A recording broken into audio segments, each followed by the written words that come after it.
Alright, what's good YouTube? Gentleman Thomas here, and I'm the coach of the Copenhagen Galates, and we are joining a new league called the RCL Draft League, also known as the Raccoon. It's just the Raccoon Draft League. Yes, it's Raccoon. I thought initially it would be like Raccoon Championship League, but it's just Raccoon League. And this is going to be my draft analysis for this league. I'm very excited to joining this league. How many times can I say this league? I'm very excited to joining this group of people. A lot of them I've already kind of gotten a really good impression of. They seems like a really nice group of people. So I'm very excited to see how this is gonna go. Now, the league was a point-based draft league that, like most leagues are nowadays, which it's good and it's bad. I personally do like tier listings, tier leagues sometimes, but point based is basically the future, so that's just what it's going to be. We had a total of 115 points, and we have to draft 9 to 12 mons. Now, I personally was the 16th pick, so I actually got the wheel pick, which means I got to choose 2 mons every time I had to choose. This can both be really really good, but it can also be kind of annoying. The good side is you can always draft like a core. You can draft 2 mons that fit really well together. But on the other hand, if you want to draft like a triple core, so like a typical thing you would see in draft league would be like a dragon fairy steel core. You can draft 2 of them, and then you have to wait quite a while until you can get the third one, and you're most likely going to get sniped before you get the third one. So it does make it so you can create a good bundle of double mons, like double cores, but finishing out your entire team, you most likely will get sniped when you're the 16th pick, no matter what. Well, you will most likely get sniped no matter who you are, but the further up in the league you are, the more likely you are to get the number 1 pick that you want, which I've still yet to get the number 1 pick. I've been wanting since Crown Tundra came out, and actually since the Isle of Armor came out, and that is a Shiva single strike. I really want to use it, not because I think it's the best or most broken mon, just because it looks like a mon just right up my playstyle, right up my alley. But what I ended up going with this team was a little bit different than what I've drafted recently. So the first mon I drafted was Sabados, and I'm actually gonna pair Sabados with the next mon because I drafted these as like a package deal. Not all of the mons are drafted as package deals, but these first 2 were. And my second mon, which came alongside Sabados, was Willowboom. So the idea behind this is Rillaboom's main mons it has a hard time going up against other grass types. Sometimes it could be like a dragon type, bulky dragon type. It could be like a bulky steel type maybe. But you can at least hit them fairly well, where other grass types, you can't really hit them all that well with Rillaboom. They resist its grass moves. The Rillaboom doesn't really get in super effective moves on them. So that's where Zapdos came into the picture. Zapdos is really good at breaking down grass types. I can swap into most grass type with it. It could be a really good defensive or offensive mon. I have nice pivot with both of them, both having U-turn, and the Zapdos also has Volt Switch if I feel like my opponent won't bring their ground type or the ground type isn't that strong. Rillaboom, I have drafted once before. I've never drafted Zapdos, so that's going to be really interesting. Rillaboom I've drafted once before, and it was actually with grassy terrain, but it was before all of the DLC stuff came out. So basically, in that league, which was WPF season 3 or 4 or something like that, we allowed the hidden abilities of the starters except Cinderace because Cinderace was too broken. But we allowed Grassy Chain and Sniper and Tillian, and I actually got Rillaboom there. But without Grassy Glide, it's kind of a very different mon to play with. Nowadays, you mainly see like a physically offensive Rillaboom, but I actually ran bulky Rillaboom at that point, which I could still do, but probably not as much.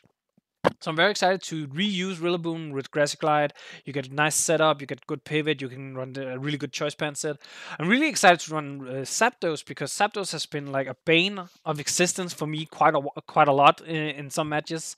So I'm very excited to like be able to pivot around with Zapdos, be able to static a couple of people, toxic a couple of people, roost, discharge if I need to. Like Zapdos, I really think is a very, very nice value mon. It can do quite a lot of things. And with it getting access to Hurricane, you can also run it very good offensively. Zapdos, where before you would primarily use it like a bulky mon, bulky offense maybe. So I was very happy about my first 2 picks, considering I had to see all the other mons kind of get chosen. Now, I didn't have to wait quite a while. Like, this took a while. The draft wasn't the fastest it could have been, so I had to wait, like, I think at least a day or two before I got to draft again. It did pick up sometimes, the draft, but sometimes it just got slower. And I knew I wanted a ground type at some point because ground types are just always very nice to have. But I didn't want a ground type that has a primarily use of Earthquake because Earthquake is nerfed in grassy terrain, so I will just kind of counter counter my own team kind of a counter synergies, sort of. Like, I wouldn't be able to have access to my strongest stab move, so I opted to go for like a primarily special attacker or a mon that's not reliant on his ground typing to be good, and that was Nidoqueen. Nidoqueen is primarily used as a special attacker because of the sheer force ability. You get a 33, I think it is, a 30 or 33% boost to all attacks that have a secondary ability, and there are more special attacks in Nidoqueen's moveset that has secondary effects than there are physical attacks. Now, something like Poison Jab. Poison Jab still gets the sheer force boost because it can still poison. But like Earthquake doesn't, which makes Earth Power that can lower special defense actually the better move for Nidoqueen.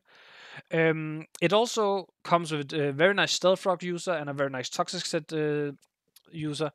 You can run like Stealth Rocks pretty much every week you bring it if you want to.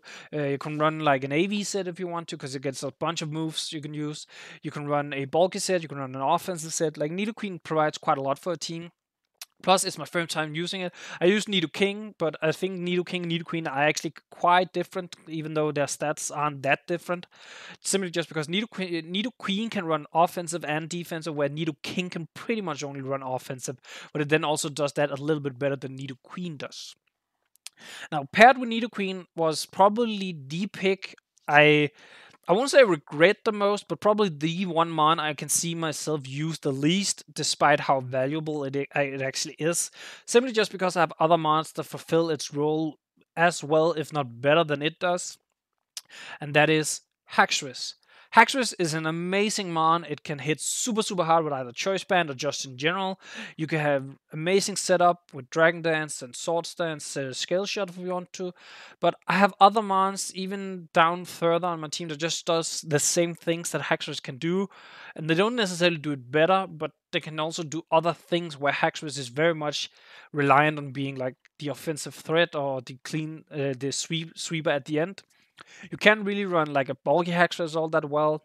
Like, you can if you really want to, but it's not going to work all that great. So Hackstress is, if anyone in the RCL league sees this, Hackstress is a mon I might be down to trade. If you're interested, so hit me up if you want to. But again, I'm still very excited about drafting it. You get access to quite a lot of moves. You can literally sweep any team after one D dance if they don't have a direct answer. And I have a lot of mods that can kind of whittle down a couple of the answers Hackstress would typically face. So Hackstress can still be really good, but I just don't think it's going to be one of my primary go-to mods this draft. Now, next up, I kind of need a little bit like defensive, a little bit support on my team. It's very like, let's just hit hard as fuck until now. So I ended up going with Klefki. Klefki is a mon I've been wanting to draft for quite a while. You get access to a lot of status move in Thunderwave Toxic. You can get Defog, you get Light Screen and Reflect. You can get Switcheroo, and all those moves are really, really nice to have because it has the Prankster ability. So Prankster lets me out prioritize any non +2 and above prioritizing moves.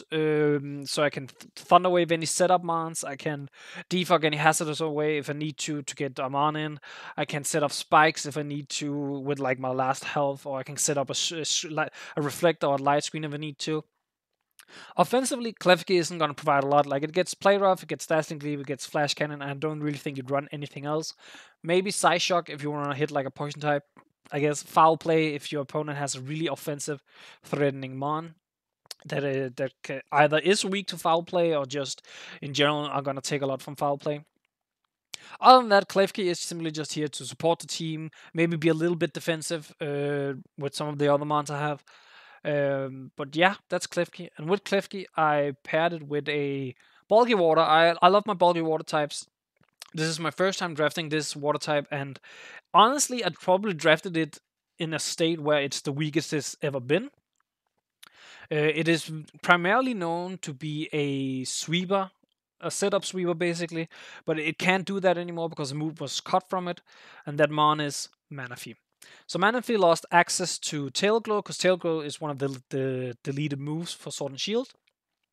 However, you still get all the utility Manafee can provide. So you get Scald, you get Knock Off, you get U-Turn, you get Heal Bell. You can still do a Core Mindset if you want to. If you have the Rain up, which my team isn't based around Rain, but I could also always put like manual Rain with Klefki. I'm pretty sure it gets Rain Dance with the priority, so Manafee can use the Hydration ability. But other than that, it's still a base 100 across the board, water type mon. It's going to be bulky. You're not going to kill this in one hit unless you are +2 or something like that in your stats. So I think as a bulky pivot, Manafee can actually work very well. It gets access to a couple of other niche moves you can probably try and pull off here and there. So I'm fairly happy about Manafee. I'm excited to see how it's going to do. Now, next up on my team this season is Amon. It came kind of out of the blue with drafting it. I did not expect to draft it at all when I went into this. I had not set my sights on it at all. But you know what? I needed a strong dark type. I needed a little bit of speed in my team. So I just said, why not? And I went with Wewild. So Wewild is the mon I've now drafted the most or picked up throughout a season the most. This is my. I know this doesn't sound like a lot, but for me, this is my third time using it. 2 times where I drafted it from the beginning, one where I picked it up after like 4 weeks or something like that. I like Wewild. It's a very good mon. Easy sword stance setup. You get good priority in Ice Shot. With access to triple axle, it actually does get a very powerful ice type move, though it does have quite a lot of risk with it. You have a really, really good knockoff user. Like I personally love knockoff, so having 3 pretty solid knockoff users already, I'm very happy with that. Other than that, Wewild does have a couple of niche moves you can do here and there, but primarily it's gonna do kind of the same as Hackstress, like set up and try and sweep, or set up and try and break my opponent's team. So that's also why I'm saying I'm not seeing myself using Hackstress that much, just because I think Wewild can do kind of the same. Yes, they do hit kind of different mons with the typings, but primarily a fire type is what you want to stop one of these. Maybe a steel type for Wewild. So that's kind of the difference between them, and other than that, they are both just physical sweepers or physical breakers. Next up on my team, I started to kind of round out one of the cores you can have. So often in Draft League, you have a core called the Fairy Dragon Steel core. So you have a Dragon type, a Steel type, a Dragon type, a Fairy type, and a Steel type. Then you have to Fire, Water, Grass. So you have a Fire type, a Water type, and a Grass type. And then a third core, or you often see people draft, is the Psychic Fighting Dark core. It's not as commonly known as a core, but you often see people have those 3 typings just because they're really good. They provide a good synergy with each other. And I now have my Dark type, so I wanted a Psychic type. I ended up going with Misprit. So I've used Azelf before. I love Azelf. Azelf is one of my favorite mons in draft in general. I've used Yuxi before. Yuxi is solid. It's fine. It's a little bit passive for me, but that might actually have fitted a little bit better on my team. But I kind of wanted Misprit just because I want to try it out. And I kind of needed the extra points. I think there's a 1 or 2 point difference between the two. So I picked Misprit. Misprit again, knockoff, U-turn, stealth rock. So I have another stealth rock set that was really nice. You can be a core mindset. I cannot remember if it gets nasty plot like Azelf does, but generally this is kind of as it's meant to be. It's the combination of Azelf and Yuxi together. Like it's a bit of both. It can be decently offensive because it has base 105 both attack and special attack, and it has 105 defense and special defense, which means it can also be kind of bulky. It's primarily probably going to be bulky on my teams, considering if you look at it, it's not a super bulky team so far. So I kind of do need it. I'm fairly happy about Misprit. This could also be a mod I potentially could swap out if I see a better Psychic type I would run. But generally, I do like Misprit quite a lot. Now, next up is probably the mon I wanted the most besides Sabados and Willowboom. Or rather, as soon as I drafted, especially Willowboom, I wanted this mon. I knew I wanted it. And I said, why not pick it up now? I didn't really know what I wanted at this point. So I picked up Sophich. I have been wanting to use this mon since Sword and Shield came out. I love Sophich. I think it's such a dope design. I think it's cool that Farfetch finally got some love. And I think Sophich is amazing because 135 attack, access to close combat, scrappy, so you can hit ghost type and you cannot be intimidated. That's amazing. Plus, and I don't mind saying this because you know what? If my opponents start thinking about that, I could maybe play around it. Sophich is the only mon besides Mew that is not a grass type that gets Grassy Glide. So here we actually do have some synergy with the grassy terrain. My team isn't drafted around grassy terrain being like the primary focus of it, but I can utilize it with Sophich's Grassy Glide. It's very nice for Neoqueen, so you can't spam Earthquake against me. It's good for recovery on like Manafee. Misprit won't get it because it has Levitate, but Manafee, Klefki, they get good recovery. And then just Sophich. I'm so excited to use it like a Choice Bandit or a Sword Stand set with this. Again, this is also a mon where it kind of does the same as Hackstress. This is why I said Hackstress might not necessarily be the mon I want to use the most, just because I might as well use Sophich. It hits not as hard as Hackstress, but I just feel like it has access to a little bit better moves. Stab close combat is insane with Scrappy. And you get access to Grass Glide. That's one of the main reasons why I wanted this mon. Now, to start rounding out my draft, I need a little bit of bulk. I need a little bit of like removal on my team. Right now, I only have Sabados and Klefki. I knew I wanted this mon, and I actually decided to pick it up now because I was pretty sure the last mon I wanted, no one was going to draft, so I could leave it. And I thought at that point that some people wanted this one. So I picked up Komala maybe around before I needed to. I thought other people wanted Komala. It turns out I'm pretty sure no one actually wanted it, but Komala is a very solid 3-point normal type. You do actually get access to Wish. Now, it's not the greatest Wish, but because it's only based like 65 HP, I believe. But again, it's 115 attack. My team is actually very hard hitting. Again, on good knockoff user, it gets rapid spin, so now I have a little bit more removal. I have Zapdos, I have Klefki. I guess Sophich does get defog, but I'm never running defog on Sophich. Like, I don't know. I get, but people would say the same about Conkelda, and they actually still run defog on it every now and then. But Komala, I can definitely see myself running rapid spin whenever. If I bring Komala, it most likely will have rapid spin in some sort. You get Wood Hammer boosted in grassy terrain, so a water type is not going to sit in front of Komala. Like, you need to have like I don't know, a fairy type, probably a very bulky fairy type or something like that. Komala can hit super hard. You can even run the Choice Bandit Last Resort, Sleep Talk Last Resort set to just spam Last Resort, and you better have a ghost type. You better have a ghost type then. But yeah, Komala, nice little 3-point normal type that can do a couple of stuff. And lastly, Amon, I drafted. I don't know. I kind of wanted to try it. I needed a little bit of a flying resist. I also needed a fire type. So I wanted to try it simply just because it's an interesting mon. It gets a bunch of hazards. It gets removal as well. You can get like flame body or flash fire, so you can kind of be immune to fire types yourself. And plus, it also has a very interesting third ability that you can probably guess since it's gonna be Colossal. So Colossal also gets access to the Steam Engine ability, which means if I get hit by a fire or water type move, I get a +6 in speed. And even though Colossal is slow, like really, really slow, at +6 you're still gonna outspeed a lot of things. I mean, I think Regieleki probably still outspeeds it even if I'm +6. But other than that, I don't think there's anyone that's really gonna outspeed Colossal. But that's not the primary reason. The primary reason is to get another Stealth Rock setter, get a Spike setter, get another Rapid Spin user, and get a Fire type. Those are the main reasons. The Rock typing is kind of nice because I was a little bit weak to flying typing. I had Zapdos and I have Klefki, and Zapdos is actually a really good flying, both resist and just killer in general. But I don't want to be reliant on Zapdos to take out flying types every time. So having Colossal just as a safe keep is very nice. So yeah, that's my team for the RCL. I'm very excited about it. It's very offensively heavy, and I definitely do want to make some transaction at some point. Probably not within the first week or second week, but after like the third week, I might look into it. I'm probably gonna end up dropping 1 or 2 mons and pick up a couple of bulky mons just to have a little bit more bulk on my team. Offensively, my team is gonna be very nice. Like, I have a lot of pivot, I have a lot of mons that can just kill things. I have good access to hazards. I have good access to removal, so I'm not worried about that. I'm not weak to any one typing specifically, but there are also some typings I know that are just gonna be better than others. That's typically how it is in a draft.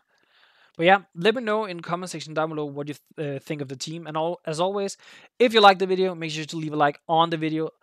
And as I said, leave a comment about the team, but also just in general, what do you think of this draft analysis? This is my first time I made all this from scratch, so it's actually myself that's made it. I really like how it turned out. And subscribe to the channel for future videos. With that, I'm out. Peace, YouTube.